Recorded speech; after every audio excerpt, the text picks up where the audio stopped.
जिसु ख्रिस्टनि मुङै बयखौबो जय मसीह होनना खुलुमहरदों आरो लोगोसे फिन दिनैनि गोदान भिडिअनि गेजेरजों बयबो नायगिरि नोंथांमोनखौ बरायदों। गोबां दुखु नांथावना मोनसे रादाब लानानै फैदों अनजाग्रा प्रियफोर। 30 बोसोर सिगांनिफ्रायनो जि सोलिबाय थानाय मोनसे गिर्जा न' दङमोन, बै गिर्जा न'आ दायो गिर्जा न' नंलिया, बेयाव दायो कीर्तन खनग्रा जाबाय। येस अनजाग्रा प्रियफोर, नोंथांमोना थारैनो सैथो बाथ्राखौनो खोनादों। जि गिर्जा न' दङमोन बे गिर्जा न'आ दायो गिर्जा न' नंलिया, बियो मोनसे हिन्दु धोरोमनि खुलुमनाय सिबिनाय जाबाय आरो बेयाव थानाय जिथु पास्टर दङमोन 30 बोसोर बिथाङा जिसु ख्रिस्टखौ नाजावदोंमोन, 30 बोसोर खुलुमनाय सिबिनाय बे गिर्जा न'आव खालामदोंमोन। नाथाय दायो बिथाङा जिसु ख्रिस्टखौ नागारबाय आरो नागारनानै हिन्दु धोरोमाव थांबाय आरो हिन्दु धोरोमनि इसोरफोरखौ खुलुमनो होननानै बिथाङा नाजावनायसै। बेबायदि मोनसे दुखुनांथावना रादाब अनजाग्रा प्रियफोर दा नोंथांमोननो लानानै फैदों आरो बे जाथाया बहा जादों, माबायदि जादों, बेफोर समस्त गासै डिटेल्स, बिथाङा मा मानसि, बिथाङा मा मुं आरो बिथांजों लोगोसे बेसेबां जन सुबुंफोरा बेबायदि हिन्दु धोरोमाव कनभार्ट जाखो एबा थांखो, बेफोर गासैखौबो जोबनाय फारसे आं नोंथांमोननो दिन्थिहैगोन एबा खोन्थाहैगोन। दा बेवहाय भिडिअखौ जोबजासिम नायगोन। गोबां दुखुनांथावना, आं बे रादाबखौ मोननाय लोगो लोगोनो आं गावबो गोबां दुखु मोनदों जे मानो बेबायदि जानो मोनखो होननानै। अनजाग्रा प्रियफोर, दा बेवहाय नोंथांमोननो बे रादाबखौ दिन्थिनो नागिरदों जेन बेखौ नायनायनि गेजेरजों जों माबा मोनसे सोलोंनो हायो। रादाबखौ दिन्थिनाय सिगां एबा बेखेवलांनायनि सिगाङावनो खावलायनो हास्थायदों, सोरबा जुदि आंनि चेनेलाव गोदान फैदोंब्ला चेनेलखौ साबस्क्राइब खालामाखैब्ला चेनेलखौ साबस्क्राइब खालामना लागोन। बेबायदिनो ख्रिस्टियानजों सोमोन्दो थानाय गोबां समाव रादाबफोरखौ जेन मोनबाय थानो हायो आरो लोगोसे मोनसे लाइक होनानै गालांगोन। नोंथांनि लाइक होनाया आंखौ गोबां गोदान गोदान भिडिअ लाबोनो थाखाय थुलुंगा होयो आरो लोगोसेयैनो शेयार खालामगोन। देवब्ला प्रियफोर, नोंथांमोननो बे रादाबखौ दिन्थिनोसै, नोंथांमोना गोसो होनानै नायगोन। नोंथांमोननो मोननै मिडिया, डेट मिन्स मोननै निउज चेनेलनि भिडिअ आं नोंथांमोन लानानै फैदों, बेखौ नोंथांमोना मोजाङै क्लियरलि नायबानो जागोन। प्रयागराज के अंदर में महाकुंभ के बाद के अंदर में पूरे देश भर के अंदर में सनातन संस्कृति की ओर लोगों का लगातार क्रेज बढ़ता जा रहा है। इसी क्रम के अंदर में राजस्थान के बांसवाड़ा जिले का एक ऐसा गांव है जहां करीब 30 साल पहले बना हुआ ये चर्च, अब इसी गांव के लोग प्रयागराज जाकर हिंदू संस्कृति से प्रेरित होकर इस गिरजाघर को यहां पर मंदिर बना दिया गया है। ये अभी फिलहाल यहां पर जहां पर साथिया होता था वहां पर ओम का यहां पर निशान लगा दिया गया है और दूसरे ऊपर भगवान के जो ध्वज है वो उनको लगा दिया गया है। तो अब कहा जा सकता है कि इस गांव के अंदर में करीब 200 ऐसे परिवार के जो लोग हैं जो पहले ईसाई हुआ करते थे, लेकिन जिस प्रकार से हिंदू संस्कृति का क्रेज बढ़ा है उसके बाद के अंदर में यहाँ पर जो लोग हैं वो वापस से हिंदू धर्म अपना लिया। हमारे साथ के अंदर में यहीं के मंदिर के पुजारी, इसी मंदिर के पुजारी है जो पहले कभी पादरी हुआ करते थे। एक कैसे हिंदू संस्कृति अचानक अपना लिया? ये हमने पहले ईसाई में थे, हम ईसाई में से 30 साल रहे, इसके बाद हमारा मन फिर वापस पलट गया। हमारा मन पलट गया एकदम कि हमारे ईसाई उसी मसीह की भक्ति नहीं करनी, हमारे बाप दादा वाले ये हिंदू धर्म करना है। मगर हमारा मन पलट गया। फिर गांव में इकट्ठे हुए, हमारे गांव ने निर्णय कर लिया कि भैरव जी की मूर्ति इस भवन में हम रख देंगे। जो किसी लोगों का दबाव वगैरह? किसी का दबाव नहीं है हमारे पास, किसी का दबाव नहीं है हमारे पास। तो पूजा अर्चना चालू कर दी मंदिर के अंदर? जी बिल्कुल कर दी। कौन से भगवान की पूजा कर रहे हैं? जी हम भैरव जी की। और पहले पादरी थे क्या आप? पहले हम पादरी थे और अब भगवान श्री राम को? अब हम श्री राम को जय बोलेंगे, श्री राम को पूजेंगे, भैरव जी को पूजेंगे, हर देवता को हम पूजेंगे। आसपास में काफी गांव के जो लोग हैं, आदिवासी लोग हैं, वो भी यहाँ पर ईसाई बने हुए, क्या उनसे भी कोई संपर्क? सब इक्के संपर्क है हमारे पास। इसको भी हम जो बाकी इसको तोड़ेंगे, हम वो भी तोड़ेंगे।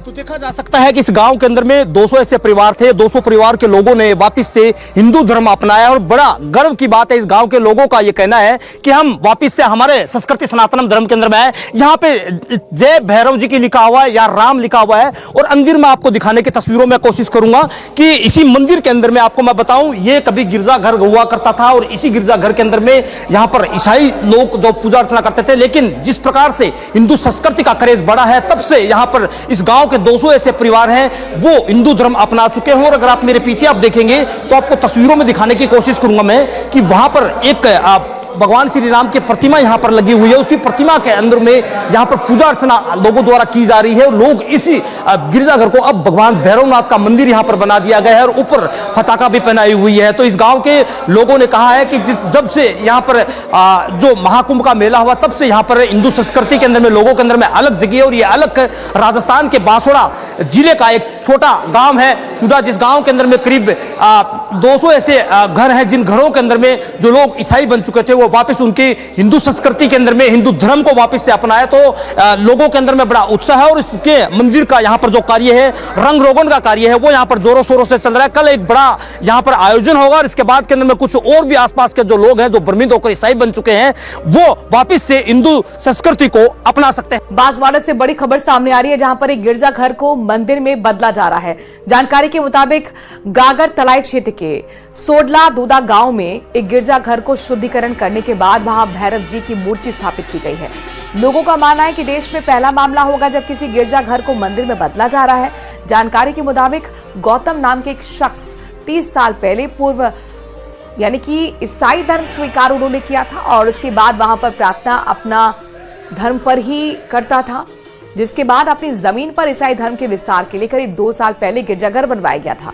वो गिरजाघर में पादरी का काम करता था। करीब 2 महीने से ईसाई धर्म से विश्वास उठने के बाद गौतम वापस हिंदू धर्म में लौट आया है और अपनी जमीन पर बने गिरजाघर को मंदिर में परिवर्तित कर दिया गया है। आज संत राम स्वरूप दास महाराज के नेतृत्व में विद्या निकेतन स्कूल गागर तलाई से भैरव मंदिर तक ढोल नगाड़ों के साथ शोभा यात्रा निकाली गई है। इस मौके पर भारी पुलिस बल तैनात रहा और भैरवनाथ जी की मूर्ति गांव के गिरजाघर में स्थापना करने का निर्णय किया है। बांसवाड़ा जिले के ग्वांगरतले क्षेत्र स्थित सोडला दूदा गांव में खड़े हैं, जहां पर एक मामला है जो चर्च करीब 2.5 साल से यहाँ पे चर्च चल रही थी। आज वहाँ भैरव जी की प्रतिमा विराजमान होगी। यहाँ पर जो ग्रामीण थे 30 परिवार थे जो क्रिश्चियन थे और आज वो सनातन की राह पर आ रहे हैं। पहले क्या थे और आज सनातन में आ रहे, क्या मामला है? मेरा नाम गौतम ग्रासिया, मैं सोडला दूदा का रहवासी हूँ, जामोड़ी पंचायत, तहसील गांगरतला, जिला बांसवाड़ा का रहवासी हूँ। मैं पहले हिंदू में था पहले, इसके बाद मैं धीरे धीरे फिर ये क्रिश्चियन में चला गया था। क्रिश्चियन में लगभग 30 साल रहा। 30 साल में रहा, फिर इस गांव के लोग लगभग 40-45 लोग हो गए थे। फिर हमारे एक पास्टर के जरा टक्कर होगी, इसमें मैंने ये बंद करवा दिया और 30 लोग वापस मैंने तोड़ के हिंदू में वापस ले आया। यहाँ पहले चर्च चल रही थी, आज भैरव जी की प्रतिमा का विराजमान होगी, क्या है ये पूरा? ये हमारे पहले ऐसा था, अभी हम ये भैरव जी की मूर्ति सब गांव की संपत्ति फरता गाँव वाला ने संपत्ति करके हम ये भैरव जी की मूर्ति डाल रहे हैं। जो सनातन कितने परिवार आ रहे हो, कितने सदस्य जुड़ रहे हैं अभी समथिंग अपने 30 घर तोड़ दिए और बाकी की भी आगे की प्रोसेस। ये किश्ती में थे, मैं भी आया था 1 महीना में, मेरा परिवार 5 थे, बाकी 1 महीना तक चला, फिर मैं हिंदू में वापस चला गया। बाकी ये पूरे गांव की सहमत हुई कि ये मूर्ति हमको लानी है और डालनी है, ऐसे करके हम सब सहमत होके मूर्ति ला रहे हैं। क्या कारण था क्रिश्चियन से वापस हिंदू में आए? भाई मेरे को ये भक्ति नहीं पसंद आई तो मैं वापस हिंदू में चला गया। देखो, ये देखने वाली बात है, जो क्रिश्चियन बने थे वो वापस अब सनातन की राह पर आ रहे हैं और अब यहाँ पर जो चर्च बना हुआ था वो अब भैरव जी का मंदिर बनेगा। बांसवाड़ा से आकाश सेठिया, न्यूज़ 18 राजस्थान। आशा खालामदों नोंथांमोना थोंजोङै मोजाङैनो बुजि मोनदों। बिथांनि मुङानो जाहैबाय गौतम आरो बे जाथाया जादों राजस्थानाव। येस अन जाग्रा प्रियफोर, बिथांनि मुङा गौतम। बिथाङा मोनसे समाव पास्टर जानानै बे गिर्जा न'आवनो खुलुमनाय सिबिनायखौ खालामबाय थादोंमोन आरो बे गासै जाथाया जाहैबाय राजस्थानाव। साफ्रोमबो फोथायारि, साफ्रोमबो नायगिरि नोंथांमोना बिथांनि बुंनाय, बिथांनि बैसो, बिथांनि आखल आखु, केमेरानि सायाव फैनाय गासैखौबो नोंथांमोना मोजाङै हयथ' नायदों। नोंथांमोना आरोबाव नायबावगोन। थारैनो रियेलाव सैथोआव बिथाङा सासे जिसु ख्रिस्टखौ नाजावनाय व्यक्ति मारमोन ना? बे मोनसे सोंलु नोंथाङा गोसोआव खालाम। जेब्ला नोंथाङा बेखौ सोंलु खालामगोन गोसोआव, अब्लाना फिननायखौ जोङो मोननो हागोन जे बिथाङा थारैनो प्राकृत सैथोआव जिसु ख्रिस्टखौ नाजावाखैमोन। हयथ' बिथाङा फैसानि लालसावसो फैदोंमोन नामा? बे मोनसे सोंलु जायो। जे जिसु ख्रिस्टनियाव थायोब्ला आङो गोबां फैसा मोनगोन, ख्रिस्टियान जायोब्ला गोबां फैसा मोनगोन, गोबां धोन दौलतफोर मोनगोन होननानै हयथ' बिथाङा सानबाय बायदोंमोन खोमा। बेयावखाय जिसु ख्रिस्टखौ नाजावदों एबा ख्रिस्टियान जादों। जिसु ख्रिस्टखौ बिथाङा नाजावाखै, नाथाय ख्रिस्टियान जादों। जाय मानसिया रियेल सैथोआव जिसु ख्रिस्टखौ नाजावो बे व्यक्तिया माब्लाबाबो थांफिननाय नङा। आं थैनो राजि जागोन जिसु ख्रिस्टनि मुङै आंखौ दानथारोब्ला सोरबा सिथारोब्ला आं सिथारजागोन दानथारजागोन अब्लाबो आङो गुबुन मोदाइफोरखौ खुलुमनाय नङा होननानैसो बुंगौमोन। नाथाय बेयाव जाय एजेड बोराय मानसि जाया दं बिथाङा बुंदों 30 बोसोर पास्टर जाबाय होननानै। बिथाङा 30 बोसोर जुदि पास्टर जादोंमोनब्ला जिसु ख्रिस्टनि बिसय बिथाङा गोबां मोजाङै मोनथिगौमोन। नाथाय गोबां दुखुनांथावना बिथाङा 30 बोसोर जुदियाव सासे पास्टर जादोंब्लाबो बिथाङा जिसु ख्रिस्टखौ नुवाखै, सैथो जिसु ख्रिस्टखौ सिनाय मोनासै, इसोरखौ सिनाय मोनाखै। हयथ' बिथांनि गोसोआव आलादा माबा मोनसे बाथ्राफोरासो दङमोन, जेरावहाय बिथाङा हास्थायदोंमोन ख्रिस्टियान जायोब्ला फैसा मोनगोन खोमा, धोन दौलत मोनगोन खोमा, माबा मोनसे साख्रि बाख्रि मोनगोन खोमा, बायदि रोखोमनि बाथ्रा मोनगोन होननानै हयथ' बिथाङा सानबाय बायदिमोन खोमा। नाथाय बिथाङा बेखौ मोनाखिसै। आरो सैथोआ बेनो मार, जिसु ख्रिस्टखौ लायोब्ला आत्मानिसो बासायजानाय उद्धारखौसो मोनो, धोन दौलतनि बाथ्रा नङा। धोन दौलतआलाय जों खामानि मावब्लासो मोनगोन, जों बादुला जाब्लाथ' मोननाय नङा। नाथाय मोनसे बाथ्राया बेसो दुखुनांथावा, हाबाब जाय बेक्तिफ्रा जिसु ख्रिस्टखौ नाजावनानैबो नाजावै बायदि, सिनाय मोनै बायदि जाबाय दिनै, हाबाब बिसोरहा मा जाहैगोन जोबनाय बोथोराव, बिसारनि सानाव बेसेबां दुखुनांथावना जागोन बै बेक्तिफोरा। मानोना मोनखानाय इसोरखौबो खोमानानै लादों, बेसे दुखुनांथावना जागोन। जेखिजाया अनजाग्रा प्रियफोर, जोबनाय फारसे थांनो हास्थायबाय। नोंथांमोना भिडिअखौ शेयार खालामगोन। मानो? बे जाहैबाय आरजनि थाखाय नोंथांमोना आरज खालामगोन।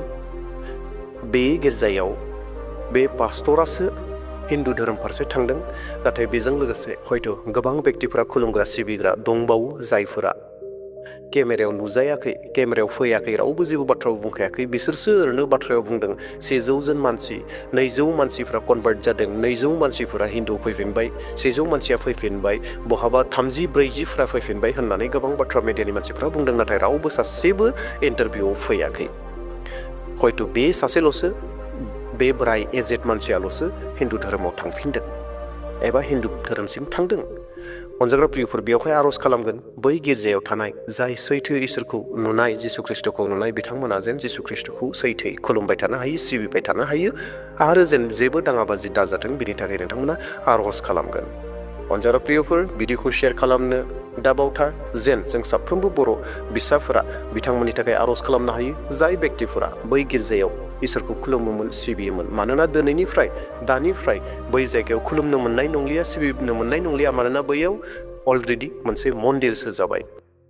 आवगायनि जिथु गिर्जा न'मोन, बे गिर्जा न'खौ बिसोरो अलरेडि कालार बेलेग फुनबाय, फागुवा कालार, जिखौ बिसोरो गोदोनायाव जि मोनसे कालार अरेन्ज कालार होननानै बुङो नालाय, एक्जेक्ट अरेन्ज कालार नङा, गिर्जा न'नि कमप्लिटलि कालारखौ सोलायनानै बिसोरो अरेन्ज कालार बायदि खालामबाय आवगायाव। आरो खुसबो दङमोन, बै खुसखौ सिफायनानै बिसोरो मन्दिरनि मोनसे जिथु सिन निसान थायो, जि फ्लेग थायो, बै फ्लेगखौ बिथांमोना होबाय आरो बेखौ कमप्लिटलि मोनसे मन्दिरनि महराव सोलायबाय। दा बेवहाय बैयाव जिथु गिर्जा जिरायग्रा सुबुंफोर दङमोन, देवबारनि सानाव आरज खालामहैग्रा, खुलुमग्रा सिबिग्रा खालामहैग्रा दङमोन, बैसोरो हयथ' दायो गोदान बबेबा जायगायाव बनायनो गोनां जासिगोन। दा बेवहाय बिथांमोनखौ नोंथांमोना आरज खालामनायनि गेजेरजों सापर्ट खालामदो, जेन बिथांमोना जेन बोलो मोनो। देवब्ला प्रियफोर, गोबां दुखु मोनदों बे भिडिअखौ नुनानै आंबो, जे सासे बेबायदि बोराय मानसिया 30 बोसोर पास्टर जानानै हिन्दु धोरोमखौ नाजावदों, बे बाथ्राखौ गोबां दुखु मोनदों। अब्लाबो बे बिथांनि उदांस्रि, भारत सरकारनि उदांस्रि, जिहेतु आयेन दङ, जाय जेरै थांनो गोसो थांनो हायो। दा बेयावहाय बिथाङाबो बे आयेनखौ बाहायदों आरो गोसो बायदियै बिथाङा थांदों। दे बिथांनि गोसो, नाथाय जोबनाय बिसारा बिथांनि थाखाय हाबाब जासिगोन। देवब्ला प्रियफोर, दिनैनि भिडिअखौ बेसेबां दोनथ'नोसै। फैबाय थानाय समफोराव बेबायदिनो गोदान भिडिअफोरखौ लानानै फैसिगोन। नेनानै थादो। प्रेज द लर्ड, हालेलुया, जे मोनसे होनना आंनि भिडिअखौ बेसेयाव दोनथ'बाय। Thank you.